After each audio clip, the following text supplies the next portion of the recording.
Hello and welcome Applied Anatomy 1 and 2 students. My name is Dr. Bilyesa and I've created this introduction course video to get you acquainted with the course syllabus and some of the policies and procedures that govern this course.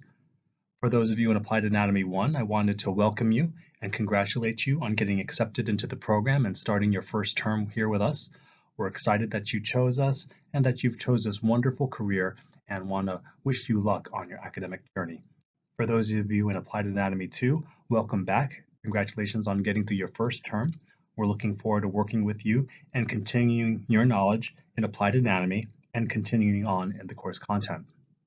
If you'll take a moment to please upload the course syllabus in your respective courses and follow along in this video, I will cover the major points and policies. However, please note that you are responsible for all of the information in the course syllabus as it applies to the course and helps you get acquainted with the policies and procedures and this course schedule and all of the details of the course content.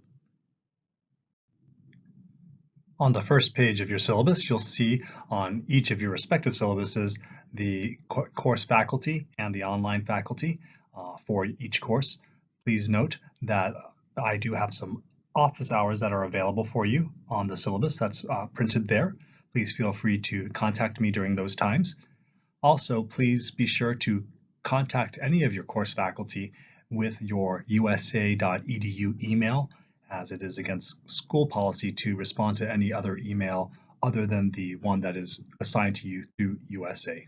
That is for academic reasons and for academic confidentiality purposes to make sure that we have secure communication with the student that is listed in the account.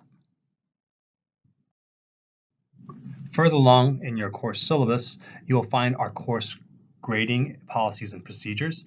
I wanted to take special note of the special notes section that's in the box below. Students must pass all your practicals, so you must have a minimum passing competency of 80%, and you must be 100% safe with all of your practicals. If there are any issues that are experienced as far as reaching the 80% competency, or if you have what we call an auto fail, you'll be asked to retake. And in order to pass the course as a whole, you must make sure that you pass the lab components. The second bullet point is the final letter grade. All of your grade scores are weighted. Assignments and quizzes are worth 5% per. Your practicals are worth 20% for the first practical, 25% for the second practical. Your written midterm is worth 20%, and your final cumulative exam is worth 25%. So that is a weighted total grade. What the second bullet point says is once all the weighted scores are calculated, that gives you a final course grade, and that grade will be rounded to the nearest whole number. In the end of the course, if you have an 84.5%, that will be rounded up to an 85%, which would constitute a letter grade of a B+. However, if you have an 84.49, that is below the rounding up, so that will be rounded down to an 84%, and the final letter grade for that is a B. There are no exceptions to this policy. The final letter grade is the final grade that will be assigned to you in the course. There are no additional extra credit points or further considerations to bring that grade up to bring you up to that next letter grade. So please note that this is a university-wide policy and the rounding up will be as stated in this special notes box. As previously stated on the last slide, this is the weighting of the course.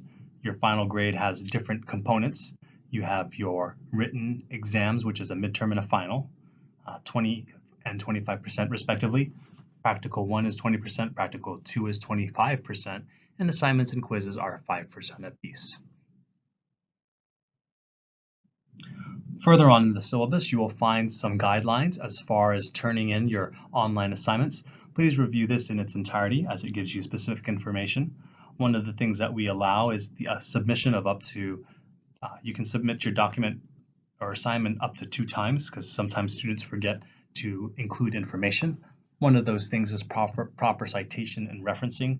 Please make sure that you follow the university guidelines as far as proper citations.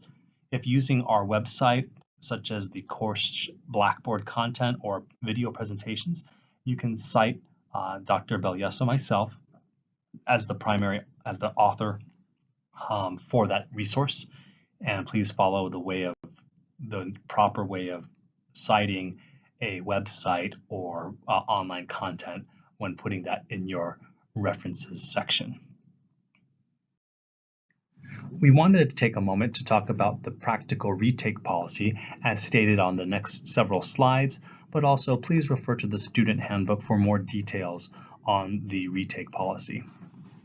A retake is asked of a student in a couple of instances. For example, if a student does not receive enough points on the rubric to achieve 80% for that component.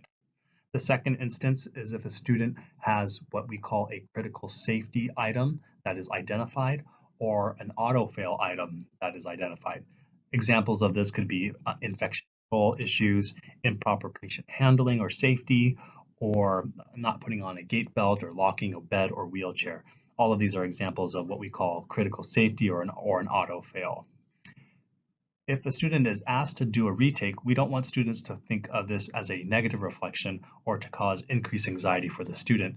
Rather, a retake is a way of flagging particular areas so that a student is made more aware because of competency or safety, because we want to make sure that these things occur in your practice and that when you go into clinical rotations and working with patients, that you have these skills at a competence level and at a 100% safe level. The first retake procedures are a little less formal than the second retake.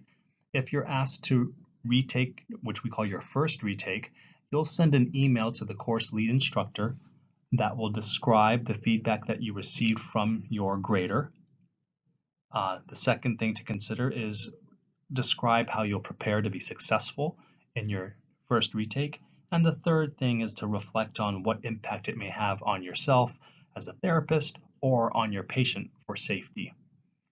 You'll submit that email and your instructor will review it. If that remediation plan seems appropriate, the faculty will then schedule you for your first retake when that schedule is available. If you pass your first retake, then you will receive a maximum score of a 75% for that practical exam. For your second retake, the policy stated below in the next couple of slides is a little more formalized, and your course instructor will work with you to help you fill out formal documentation that needs to be filled out.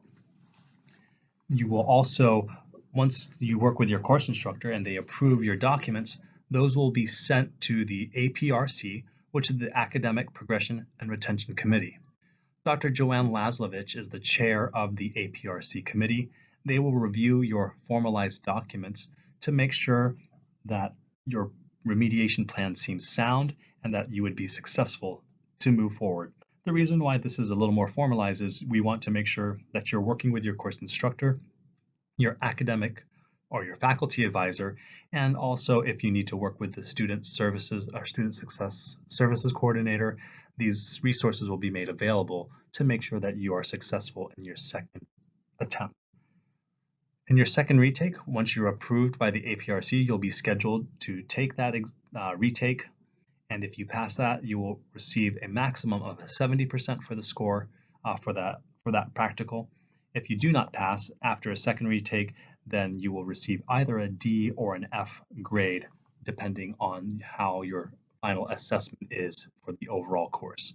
Receiving a D or an F will constitute a need to retake the course, and also will have modifications to your schedule in the following term. Another guideline or policy and procedure that we'd like to draw attention to is our professional behaviors. Professional behaviors are an important aspect of your development here in the program. We want students to start building those skill sets, those technical and non-technical skills that help shape who you are as a student and as a clinician. Professional behaviors can be how you interact with your fellow classmates, how you interact with your faculty, and the university staff and administration. Some of the identified areas of professional behaviors are included in the bullet points, but there are also things that go above and beyond what is stated here. Some examples are how you communicate via email or how you communicate face-to-face with your fellow students or faculty. Also, how you conduct yourself in class, your attendance, professional dress, professional behaviors, and adherence to any of the university policies and procedures. Students who are exhibiting difficulty with some of the professional behaviors, if there are behaviors that are significant, they can be referred to the Professional Misconduct Committee, which is the PMC. The Professional Misconduct Committee hears particular cases if they are referred to by faculty or staff or by students, and the Professional Misconduct Committee can make additional penalties against a student, such as requiring additional coursework, dropping of the final letter grade, or any other areas that can be recommended by the Professional Misconduct Committee. There can also be recommendations for suspension or dismissal from the program, depending on the severity of the professional misconduct. For PCCM1, this course, the late assignments or penalty for any quizzes or assignments is a 20% deduction. If that does not meet the deadline for the particular coursework, a 20% penalty will be assigned to anything submitted after the due date and time. On this slide and within your course syllabus, you'll note the sections of your mid-course warning and your withdrawal date. The mid-course warning is the date as indicated on your current course syllabus, and this serves as a way of communicating in the term and in all your courses. At the midterm of the course, you will get a communication of your current standing and your grade up to this point. Any students who are at a 70% or near a 70% or below the threshold will receive a communication from the course instructor or from the registrar to give a student a heads up of their current progress. What this allows is for the student to know if they're progressing well, if they're at risk for non-passage, and gives the opportunity for students to be made available to the academic advisor, your faculty advisor, your student success coordinator, and additional resources such as group tutoring or private tutoring to help you be successful in the course. The university wants to make sure that all students progress and are successful in moving forward from their course into the next term. And so the mid-course warning will be issued to allow the students to reflect on their grades and look at their current standing if they need additional services. The withdrawal date is as indicated in your current syllabus and the date that is posted there. The withdrawal date allows students to drop out of a course. If they do it before the withdrawal date, they will receive a W on their transcript. The W stands for withdraw, and that allows the student to retake the course in the following term. However, because of the retaking of the course, the student will have a modified schedule in order to accommodate that class, and will have a reduced schedule for the coming term. If a student does not withdraw and they continue in the course and receive a non-passing grade as a D or an F letter grade, the student will have additional academic penalties that are described in the faculty or in the student handbook. Please refer to the student handbook for the policies and procedures regarding receiving a non-passing grade. However, if the student receives a W, that does not carry the academic progression penalties that are equivalent for a non-passing grade, such as a D or an F grade. On the last pages of your course syllabus is the course schedule, and please be sure to follow this closely as it gives you a good pacing to get through all of your online content, and also is the schedule that'll be followed for all of your quizzes and assignments that are due. It also talks about when your lab weekends are and content that would be covered or is expected to be covered during that lab weekend. One of the things that you'll need to pay special attention to, and a lot of students get a little confused on the policy, and I'll go ahead and explain here is the special note. Please know that the Blackboard is actually based on the time zone for Eastern Standard or Eastern Daylight Time, depending on the time of year. And that's because our main campuses, or our first campuses, were in St. Augustine in Florida, and as also a campus there in Miami. So we base our Blackboard on the Eastern or East Coast time zone. What that means for us here in California, being in the Pacific time zone, is if you submit your quiz or assignment that's due, say you submit it at 9:30, that's perfectly fine within the time zone expected time because you need to turn it in before midnight. However, Blackboard will actually timestamp it 12:30 a.m. since they are 3 hours ahead on the East Coast, and you'll actually see the word late next to your quiz or assignment. Please note that we will make the exceptions and calculate your submission based on Pacific Standard Time, even though the Blackboard said it was turned in late. In order to avoid any confusion, we ask you to turn your assignments in before midnight so that you don't see that late message or get confused. But please know that you will not have the 20% penalty that is assigned with that if you turn it in before midnight Pacific time. The last thing is, please note that the learning units are called week 1 and week 2, and so forth, all the way through on the left-hand panel. Please note that each week we actually go through a couple of weeks of content during the start of the course to kind of get through all the introductory information. So for week 1, you're actually going to do a couple of weeks to get that intro concepts down. So we don't go in week order. Everything is kind of compressed because of the course schedule. If you have any questions, please feel free to reach out to Dr. B to ask any questions about the special note or the order of units that we're covering. On the last pages, you'll see the course schedule and timeline for each of your weeks.